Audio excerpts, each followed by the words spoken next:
बहिना ये ये सबसे हसीना ये माँ वैष्णवी फिल्म्स की शानदार प्रस्तुति। यहाँ के बहिना ये सबसे हसीना ये कि यहाँ के बहिना ये सबसे हसीना ये करुण आहा भौजी माना रंग कर खजाना ये कि यहाँ के बहिना ये सबसे हसीना ये कि यहाँ के बहिना ये सबसे हसीना ये कि यहाँ के बहिना ये सबसे हसीना ये सबसे हसीना ये हाँ सेवनिया ना भौजी वो कर गालिए रंग लगा दिया करुण बाबा लिए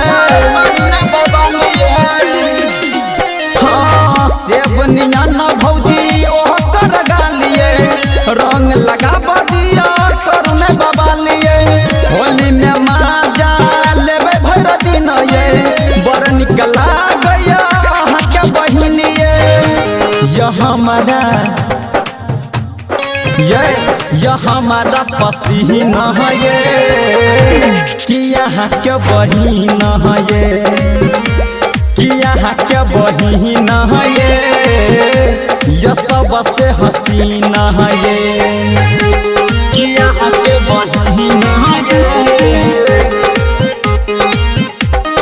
सबसे हसीना ये माँ वैष्णवी फिल्म्स की शानदार प्रस्तुति। रंग लकयलू लाल और पियर जल्दी बोलाबू भौजी ठाड़िया दिया भौजी हाँ रंग लकयलू लाल और पियर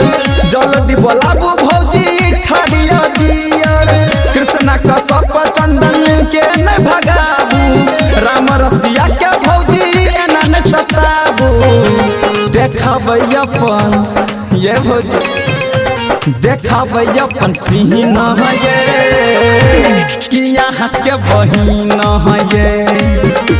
कि यहाँ के बहिना ये सबसे हसीना ये